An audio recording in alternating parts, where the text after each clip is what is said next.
Time's up. Let's do this. Welcome back after a really long day where people are really shutting down their lives, and we are here still bringing you coverage for our EGTV Battlestone playoff. And I believe this is the finals for the loser brackets, where the winner will be directly seeded into the grand finals. But without going further ado, my name is Xenoviper, back again, and this is my buddy John. Oh my god, it's been long. Yeah, it's been a pretty long day. So the last match we actually had Wensushi against Frick, and Wensushi actually win the game. So which brings us to this match. So both players are guaranteed top 3 spots, so they are now competing for a chance to head into the grand finals to play against Waning Moon. So previously, Allura was knocked out into the losers bracket by Waning Moon, and he would be looking forward to try and win and get back into the grand finals, take back his revenge. Of course, for this game right now, it's also another repeat game because Sushi and Allura actually met each other earlier on in the winners bracket. Yeah, that's right. and the funny thing to note is that these guys are also from John's team, also known as Mana Search. If you know, so these are really big names, you know, going against each other, and you know, being just as friends, you know, they're having this really friendly. So I really am rooting for them actually from the. So let's get the game underway. Let's see. So it is. We have Sushi on the top and Allura at the bottom. So Wensushi is playing Zoo, I believe, and Allura is going with the Paladin there. I guess it's still the mid-range that he's been playing the whole time. Squire value does come out on the board, and one thing to note is that his Zoo actually runs a Demolisher. It's not something I used to see often. So I think it's a very interesting fact that was brought in by a couple of players. We actually saw it in GG Leo's deck, and then later on we saw it in Frick's deck. So Sushi, I guess he kind of picked it up because he found it good, and he decided to play it now against Allura. I see if he does play off though, because after it does deal 2 damage every single turn. Correct. At the end of every turn, and there's actually a lot of value damage, especially in the early phases if it does come out at like a 3 drop or 4. So anyway, it does not make experience yet because it's still a 3 drop, I guess. Whereas it's a 3 drop. Yeah, it is 3 drop. Whereas Allura is still busy tokening up, whereas I can't see stream.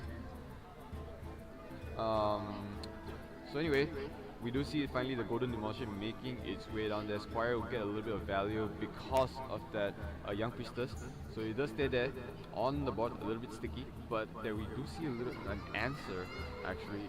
Yeah, I mean this is a very good turn for Consecrate because at least it takes down 3 minions, you know, after the Tokus kills off the shield barrier. But of course that means that there's also left with the Demolisher with the 1-2, which can be removed easily in the following turn.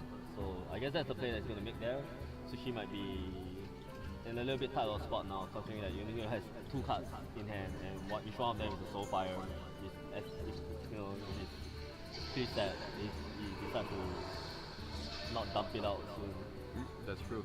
And knowing that he is a little bit short, so he's not actually going to play the Ida Iron Dissolve, just going to play the second value Squire and then just clear off that token, which is effectively 2 1/1 minions, 1 with a board. So okay, Allura has a couple of options. He could just actually play straight play the True Silver. Yeah, play the True Silver and, you know, at least get rid of either the Demolisher or pop the Divine Shield. I guess he's just gonna, you know, kill the Demolisher because a turn of dealing 2 damage every turn is pretty painful. I would rather clear the Demolisher. Which is a smart play. He does actually clear it, but that's the value of a Squire because it's sticky. It sticks on the board and it gets rather annoying after some time. But we have to know that Allura has already used 1 Consecrate, and if this actually keeps up and Sushi is able to put on that pressure, it would actually force Allura to actually use that ability Consecrate combo. And look at that extra sticky minion comes out against the 2/3 golem. Yeah, Harvest Golem. So I guess the idea around Sushi's deck is a Zoo deck, but it's very sticky, you know, with the Harvest Golem, the Squire. Even like Armani Berserker is great because with 3 toughness it's pretty hard to remove. And then you have the Demolisher, which consistently, you know, pokes and deal damage every turn. So it's pretty good. Even in a mirror, I guess, because Demolisher can conveniently help you pop a bubble at times randomly. Yeah, I would say Sushi's Zoo is actually very unique just because of the minions he run. Look, you know, Armani, Elven Archers, you know, these kind of things. It's I would say it's rather he crafted it to be a little bit situational because archers can always just pop 1 damage, you know, Armani Berserkers. You can always just Elven Archer D Armani just for 5 damage, so it's really good. So it's, what we see here is the True Silver actually takes out the main golem and now a little bit damage golem right there, effectively 1 health each. So the Iron Dwarf just makes its naked appearance without extra 2 damage, but it's okay, it's still a 4/4. But do note that there's value. Yeah, there's still a lot of value there. You know, with Soulfire, with even the Elven Archer, he can just remove the minions very easily this turn. Exactly. We do see that damage golem actually gets a lot of value. The 4/1 just taking out that huge 4/4 right there, and then leaving his own 4/4 on the board. So pretty much right now, Allura is going to be forced to use his Ability Consecrate soon, which does leave a 1/1 on the board, by the way. Yep. If But that's the case. I guess he still does want to try and remove the Divine Shield, which is quite a pain. So he's just going to try and play the Argent Commanders, play out taunts to try and just wither them down so that he can bring it to a very clear Consecrate Basically. range, and then he starts to replenish again with Lay of Hands later on in the game. He does. He will effectively bait out that Argent Squire's shield, but a 4/4 would still be a little bit sticky. What I think he needs to know that. No, he needs to know. He actually realizes that because that's his last removal, unless he does top deck his Wildfire Romancer, which in this case now the Squire still has not popped it because we don't see the Defender of Argus actually making Yeah, his because appearance. he values the Divine Shield more over to the the normal taunted Yes. Elven Archer, which is a very good move there because the Divine Shield is as good as absorbing infinite damage there. Yes, that is very true. So I don't know. I would say Allura needs to be a little bit more careful now, just in terms of taking too much damage, because I know what Allura is trying to do. He's trying to pull out as much minions as possible. So anyway, he's going to keep it safe. Goes with the Lay of Hands and actually draws out quite a little bit late now. That's a pretty good draw. I think Swords of Justice is going to be one of the weapons that's Those going are to be last very good good against. No, it can not only buff his minions, but he can also pop the Divine Shield very easily. I'm not sure if Wensushi runs Scarlet Crusaders, but just in terms of the shield being there, right now there are 2 minions with shields, so he does not get it This is though. a pretty interesting turn because there's 2 Divine Shield, which means Yes. that there's already 2 minions that effectively can't be removed. The 2/5 Defender of Argus is at 5 toughness, which is also very hard to remove. You know, he has to probably have to blow the equality to bring them low to do a consecrate. Even then, the 2 Divine Shield minions will stay on the board. And with the balance 3 mana, all you can do is probably just play a Tyrion. Harvest Golem. You can't even play a Tyrion there. Yeah.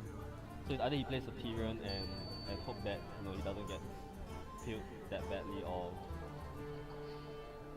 I think he's going to actually do it. Yeah, he is actually going to do it, yes. So effectively, at least 4 yeah. gets removed. So he removed most of the minions, then just left with Argent Commander at 1000, which can be very easily removed by the Swords of Justice. But of course, Allura has to watch out for his life total. And if you actually realize, like in the previous match that they had earlier in the bracket, Sushi was actually running a more hyper aggro Warlock, if you actually recall, with cards like Power Overwhelming and Leroy Jenkins. And this is actually a more board control, very sticky based kind of do. Oh wait, he top okay, decks with top deck Soulfire. with Soulfire. Oh Oh my my god! Lord Jesus. Oh my god, this is insane. I have no idea what just happened. Okay, so but- Sushi doing what he does best, top decking the crucial cards at the crucial moment there. Oh god. I was like, wait, is this it? It happened, ladies and gentlemen. Sushi does take game number 1 with that top deck of the day. That's gaming. I don't think Allura even had a chance to begin with, man. That he bid out 2 consecrates even way before turn 8. And I think that is a really well-deserved victory for Sushi. Yeah, it was. Sushi really, I guess he sort of outsmarted his opponent based on the loss that he had previously earlier on in the bracket. So with that, Allura's, I guess we could call it his main class for this whole tournament is out. Because Paladin has been the deck that's been using to carry him most of the game. So usually his Paladin will take out 2 decks because people don't expect the Paladin. But here's the thing, we have 2 players here from the same team and they both use the same classes. So they kind of know what are the pros and cons and the weaknesses around. So it's all about outsmarting Yes. pick the good first pick and to be able to snowball from there. So Sushi is now currently in the lead, 1-0. Allura is now left with a Druid and a Warlock. Yep. So with that being said, game 2 is already well on its way. But before that, saying that these two players, like I said, it's from the same team. They are running all same classes. It is about outsmarting each other. So that's where this game today right now is actually interesting because these players know each other. These Yeah, players okay, know. so it's not a pretty interesting choice, you know. I guess probably Allura anticipated something, so he decides to play a Druid against a Warlock, which is pretty surprising because usually Druid has the unfavorable position there. Exactly, especially against a Zoolock and knowing that Druid does not have as much removals as other classes. So I'm actually really interested to see what Allura actually has in mind for this game. Looking at Wensushi's top board, he already has a 0-4-2-3 and the Flame Imp, Value Imp right there. That's already 5 damage at turn 4. I'm wondering what Allura has. Well, Allura, he's playing the Taunt Druid, as you can see there. Not sure if it's, I mean he's playing Ram Druid, but we're not sure if it's the Taunt heavy deck, because Taunt heavy decks actually do very well against Zoo. But now that he has his ramp up, he might actually start to trade more efficiently. Yep. But 4-5 naked without any taunts or anything, but it could be favorable enough to actually clear it. Yes, the Dark Iron Dwarf does give a little bit of value to the Flame Imp and he does clear it effectively, leaving a new 4-4 on the board for Wensushi. So that's a little bit unfortunate there because I guess he didn't expect the Yeti to fall so quickly. Yes. So it's actually essentially a 1-for-1, but if you think about it, a small Flame Imp for a Yeti, that's a very good trade for Wensushi there. That's what I was saying, that value is already really insane. So right now his I think his real option is to actually taunt up his Drill of the Claw, because that would actually clear that 4-4 and the 2-3 if Sushi does not have any other removals, because he does have a Soulfire. He could always use it at hand. Doomguard is not the favorable thing, so yes, he's actually just going to do Bear Form it. Yeah, I mean Bear Form with a 6 toughness, I mean it's better than having the play, let's say, with Earth the Ring Farseer and doing a Mark of the Wild, making it a 5-5. Yes. Because there's no 5 toughness there, it's pretty unnecessary for him to do that right now. Yep, that is right. So what Sushi has in mind is possibly, he's really trying to make value of his Dire Doggy that he actually he's trying to make value of it. He doesn't want to play the Doomguard because he discards 2 out of the other battle minions. But I guess what he probably wants to do is to just try and dump out all the low minions. So he's probably just go dump out the Dire Wolf, the Demolisher, and probably the Flame Imp also, and then keep the Doomguard and Soulfire, which not really the kind of hand you usually want to keep, but you know, it's discarding 2 potential like useful minions compared to that's the difficult part about having 2 discard hands in hand, by the way. But anyway, I think that Dire Dog is going to be put in between. Yes, I have expected that 5-4 is going to clear the 4-6, and at least the Shield Bearer finally meets its end. But that wouldn't matter because he's willing to actually trade out that Soulfire for the 1-4 to stick on board. Yeah, I guess it's a pretty good play.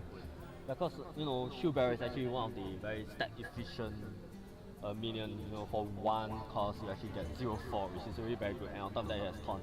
And now it even has like a 1 attack there. And oh my god, okay, look at that.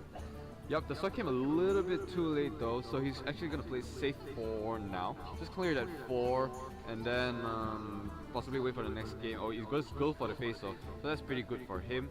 If that 4-4 does not get removed, he's gonna get a lot of value from it. Yeah, but he gets an Argus though, so he could possibly just buff up his 2-4 and his 2-2 into, oh my god. So he gets another one. He gets another Shield Bearer. So these minions are just going to stay on board. The real question is how is Allura going to do with this? Yes, he has the lore. Yes, he has the swipe. He has the Mark of the Wild, which he has since turn 1, which, you know, his minions just get basically removed by Wensushi. So it really just boils down to at least the next 2 turns, which will actually determine who is actually going to get the favor. Yeah, that's right. Because Allura's not just trying to struggle to try and retain bot presence first, because Sushi's, you know, he's running out of the hand options. He hasn't really pressed down Allura enough to be in a serious lethal range yet. So I guess Sushi's just going to top up everything. With this, only 1 minion is you know, in the swipe range. But you know, with that now, it's even worse now. But the only thing he could kill is only the Argus. Yep. But now that little demolisher, that induced 2 damage is now officially a 2/5 and a taunt. So 5 health just being sticky. And just I don't know, poking 2 damage every turn is really really annoying. So I was hoping that he would swipe that 2/5 and actually just hero power and kill it up and save the lore for later, because you don't want 2 damage hitting your face every turn. That kind of thing. Yeah, that's true. But of course, he could even just law and heal up. Because in the longer run, how you usually do with Zoo is you just try and outlast. Eventually, just like tap themselves to death. Yes. So he does go for the lore play in the end, because knowing that he's a Zoo, he's trying to save his swipe for better value. Sushi got real lucky with the Demolisher there, bringing it down to a 5-3, and that's a very very easy trip for the Arjun commander there. Yep. So at least the shields pop, and that is going to be easy swipe because now it's turn 8. Yeah, you can actually do a double swipe, and I'm not sure if you can actually take down everything. I don't think you can take down everything. Probably the defender or Argus will be left standing with 1 life there. If he goes for a swipe to the face, the second swipe. Well, he could swipe 1 to the Demolisher, and then swipe the other to the Argus, and then it will be empty. Yes, that would be empty. But is he willing to go for damage to the face or board clear? I think he is going to press. Definitely gonna go for a board clear here. Yeah, I don't think he has a choice for that though. Yeah, and even at 17 life, he's pretty healthy. Yes. He has to like top deck like Leroy, Pong, Overwhelming, and lots of other cards before he can even burst him down. So that's pretty.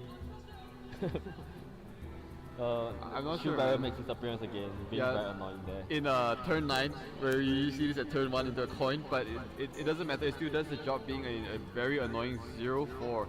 We do see a kind of a dead card, in Allura's hand, which is the Faceless Manipulator. It would be much better if it was a Zure Drake. Faceless is pretty fine here. In fact, he can do.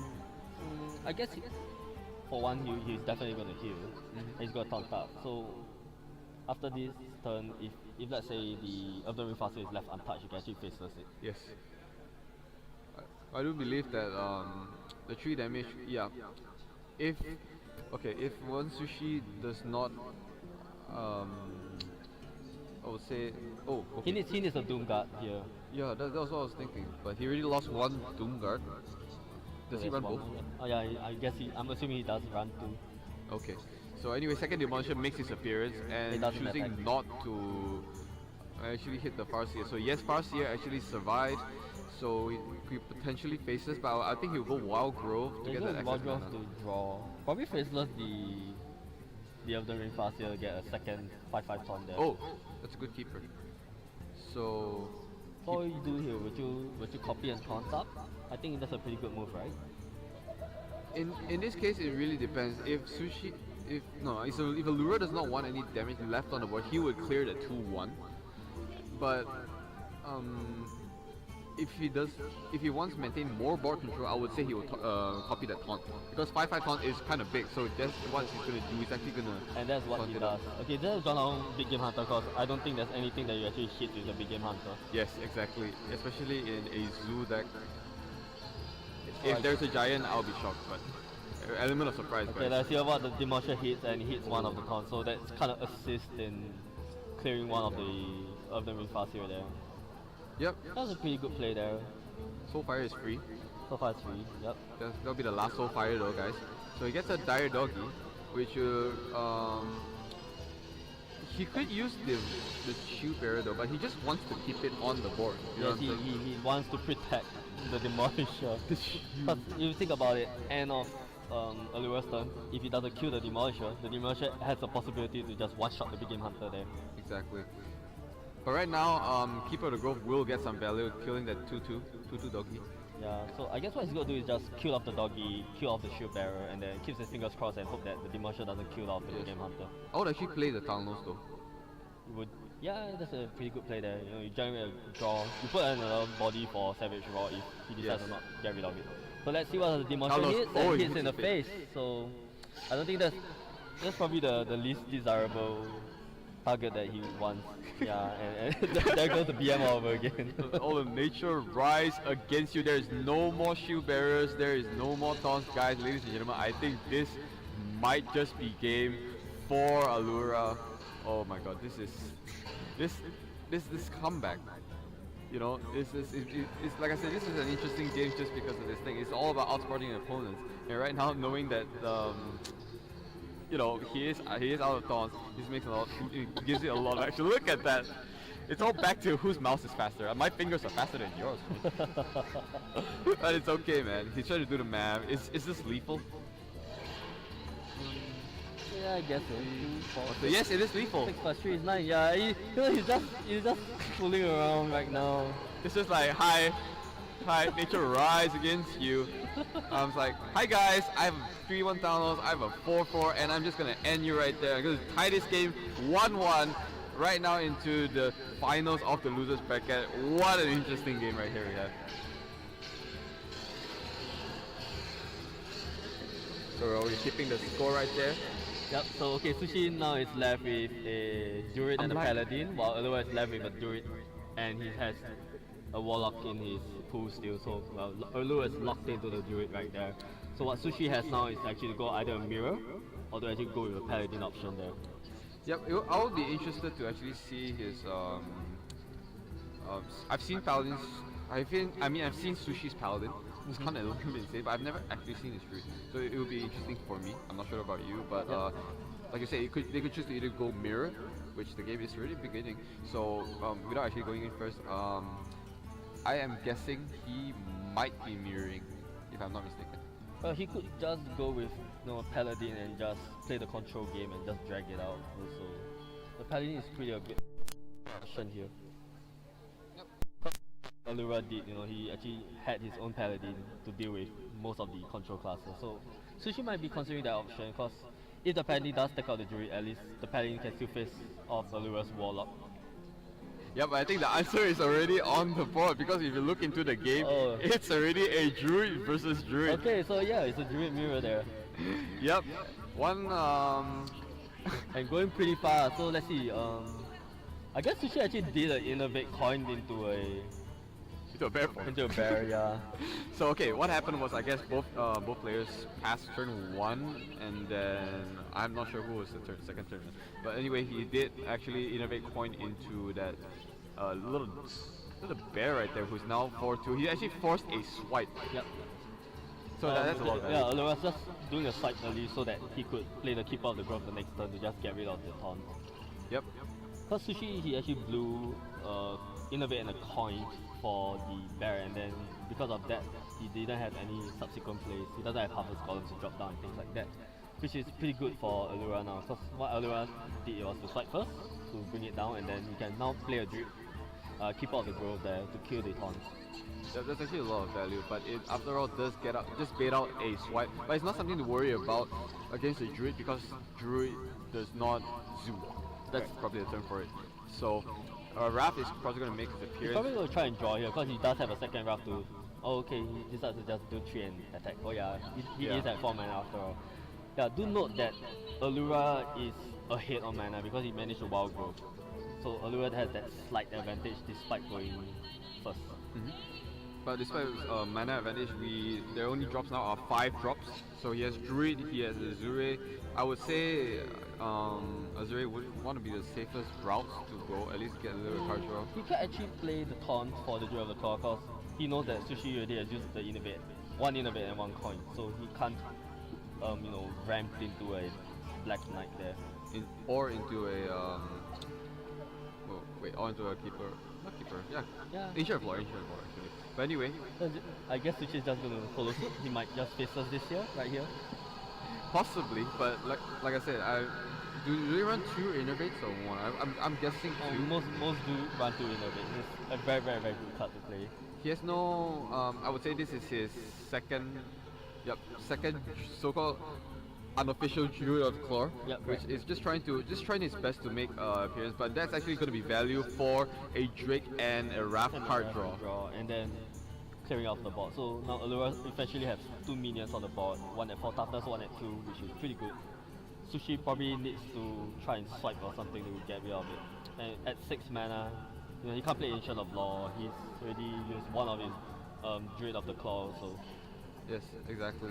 But that he's actually going. He's forced to bring out his last raft, Yep. his final raft to actually clear out that druid. Um, so leaving that 4/4 still a scary minion, by the way. By no means that it is. I mean, it is clearable anytime soon. Yep. Whereas for Allura, he has a lot of options. He has Yeah. a lot of options. He could just top up again, but he might not risk it because it's not in the Black Knight range, so he's just going to charge there, which is a very very good move. And then he plays a Harvest Golem, which is a very good sticky minion, as you all know. So Allura definitely has the upper hand right now because not only he has a lot of minions, he managed to use his Wrath for draws, whereas Sushi blew 2 of his Wrath for 3 damage and no draws, which means that also that Allura is ahead in terms of card draws, but that's going to be, I guess it's going to be even due to Ancient Outlaw, but he does draw his own Ancient Outlaw too. Yeah, pretty good card there. That's pretty good card there. He could be adventurous. I mean not adventurous. He could take the lead and just play scenarios and buff all the minions for 2 right here right now, and then just trade in for the law and then deal 8 damage. Is it 8 damage? 6? Deal 10 damage onto Sushi right there. Or he could just let's see. Or he could just play Arjun Commander and just run his face into the 5/5. I don't know, but There's a lot of options right now. yeah, he literally has all the choices in the world just because of his big 4/4s on board. Yeah, okay, see, he can trade the cat in and Wrath for 1 and still play a Arjun Commander and do 10 damage. That's still Yes. 10 damage. Or he could just play scenarios so that he can not only trade but do 10 damage. At the same time, he has a 5/8 sitting right there. So Yep. it's a lot of options, but I guess he's going to draw first before he decides. Talk about the force, but time is running out. After he is just gonna go for go for the Arjun Commander and clear it like I expected. So yes. So this is very good now because Allura has 4 minions on board and it's very very hard for Sushi to clear. All the 4s, but no swipes. Yep, no swipes, no starfall. He has to taunt up. Yep, no choice though. Drake does get a healing touch though, so it's gonna save him for a little while longer. Correct. So from a little bit safe, but I don't think it's gonna save him from Force of Nature. No, not only force of nature. I mean, scenarios that gives the potential +2 to all minions, so that's 8 damage throughout already. Wait, I think he's dead. Yeah, he's dead right here. Yep. Oh, almost big click there. Oh no, you don't want that. So yep, that is game, guys. Really quick one. So to Yeah. good old team chat, So guys. these 2 players play with each other so often that they, they make step decisions. They really know what they want to do. Yeah, you don't need to kind of choose wisely against the clock. But that doesn't matter, man. That was still a very interesting mirror matchup. So in terms of stepwise, Allura is in the lead and Sushi is down by 1 in this best of 5 So series. despite falling behind, Allura managed to turn around and now it's in his favor, 2-1. So now the question is he able to keep the lead and just win the series against Sushi's Paladin? Yes, because we at least for what I fear, Sushi's Paladin is the only one I actually fear. Correct. And So, game yeah, number yeah, 4. yeah. Game number 4. We are going to go in right now. It's getting late. We gotta just get this on the roll. Game is on. We are seeing the mulligan. Whereas on the Druid's hand, we do see the Innovate and Fairy Dragon, pretty good in mulligans, by the way. Whereas I have no idea to see the yeah, top and, 4. and if you note, Allura is actually now playing a different deck compared to the previous deck. Now he has like Savannah's Fairy Dragon, which are pretty good cards against the Paladin, because Fairy Dragons can't be targeted by spells, so it dodges things like the early Hammer of Wrath and things like that. And of course, Savannah's is very good to try and potentially steal something off the Paladin side. But I'll consecrate. Both players are taking their time. Gotta choose wisely against this final matchup. It's very important for Sushi, so he's actually the one doing most of the thinking. Gotta be wise to mulligan this. Oh, we actually get the Force of Nature. That's kind of unfortunate, but the Golem is a good mulligan. Yeah, do know that Allura is going second, so he can do things like coin Fairy Dragon and then innovate a Golem or even innovate a Yeti the next turn, which is very good start right there. Yep, he has the best of options. I guess he's actually gonna do what you're gonna expect. Or he could, yeah, I mean, I guess he wouldn't want to just innovate coin into a Yeti when he can just do it the next turn. Yeah, just take it slow, So let's see. Or you could just No, he's actually gonna do it. Oh, he just decided to go for the Yeti first, cause I guess he values that 1 point of damage more compared to having a Fairy Dragon early. I guess he knows that because it's a paladin, he does not have much removal at turn 2. You know what I'm saying? So, getting that 4 damage in to the face would be really viable. At least if it sticks till turn 3 or 4 and it gets removed, the Yeti has done its job. Yeah, correct. And I guess it's also he knows that he has to reserve 2 mana to get rid of the tokens every turn, so he decides to just ramp right away. Yes. So and start shoving like 4 damage every turn. Yes, it's a wise move. So Big Game Hunter makes his appearance, knowing that there is no big games to hunt. At the Yeah, correct. moment. I mean, this the decision that Allura has to make now. I guess he's just going to play the Harvest Golem And go for then face. just go for face, because it's just not worth trading a Yeti for a Big Game Hunter right there. Yep, that's the dilemmas for that. So Sushi actually forcing out that Big Game Hunter decisions should be okay for now, but do note that he has the deadliest combo in his hand, which is the Wild Pyromancer Equality combo. Yep. And Allura doesn't know that. So if Allura is like overextending even by a little bit, he's actually going to find himself, I won't say naked, I'll say minionless, which is not something great for a druid that is actually having a lot of board control right now, because all that's left is actually big minions. Like if you look at it, it's actually just Ancient of Lore, and a Fairy Dragon is just puck. It's just a mini puck right there. But anyway, 2 Silver Champion does come out. It's probably going to clear out that 2-3, and then the 4-2 is going to go for face. So in a way, it's still forcing the Yeti to actually try to choose wisely, to make a decision to either go for face or actually clear it, because if he does not, you know, do the math wisely, it's just gonna get removed. Yeah, I mean the answer is pretty straightforward there. I mean, no, he can just use the damage column to trade with the Big Game Hunter there, so it's pretty straightforward. Yeah, I forgot about the mini damage column. Yeah, do know that Allura is not bringing a more aggressive deck right now, so you have things like Fairy Dragon, double Force of Nature, probably even double Savage Raw. So he doesn't intend to go for a long game with Wensushi, because Wensushi's deck excels especially in the late game, where all he does is just answer your threats and then outlast you and probably drag you out to fatigue. Yep, that's the thing, like I said about Wensushi's deck, because when he drags into the late game, that's where he actually gets most of his control. That's why he's one of the very few people I actually see who actually runs a control paladin, whereas the That's right. Rebel is actually a control warrior. Yeah, so now I guess Allura is just considering if he just want to trade in the Golem, okay, which he does, because I guess 1 toughness is just pretty small. Yep.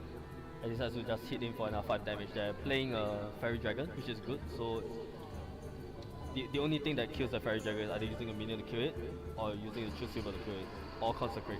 But if like even a Consecrate doesn't kill the Yeti, and even if Sushi does Consecrate and he used the True Silver to kill the Yeti, he's still on the empty board, and then Allura can just play another minion out again. Yep, he is actually forced to bait out the Wild Pyromancer combo, because he's taking way too much damage to the face. Even like just turn 5 into the game, he's really down at 17. Drawing the early a lay on hands Yeah. is going to give him some, I guess, some recovery, but at least not at this point. Look, a fresh 4-5 just actually makes his appearance. So Sushi immediately just responds with the Azure Drake, also gets an immediate card draw, but that's possibly just going to be removed by the Force of Nature. Yeah, okay. So I guess Allura does know that Sushi doesn't have Taunters in this deck, other than Tyrion Folding, so he's probably just trying to blow his first Force of Nature to try and clear the board, and now because of this, he's kind of in range, but he does have to wait for the mana, unless he top stack an Innovate or something like Yes, this. that is true. This is going to be the top deck stone. Nope. And Guardian of Kings, quite a expected play there. So now the decision is for Allura to decide, does he want to Just want to trade? deal, yeah. Does he want to trade, or does he just go for face and play an Ancient of Law and draw more cards and more Oh. options? Oh, there we go. Oh, that was Oh. unfortunate. Look at that. Yeah, I guess that's lethal right there, right? I think. Yeah, because Force of Nature Savage Raw Force of combo is Nature 14 Savage Raw. damage, and then Yes. with the Yetis another 4 plus 2, which is 6, so it's 20. Wait. Oh, that was an insane top deck. And you see, Allura just try to play the mind game. Oh my god. But he's just counting to make sure. Yes, I would have actually taken longer time to done that, but it's a 3-4-5 on board. It's what? Oh, Is that a mistake? That was a mistake. That was a mistake.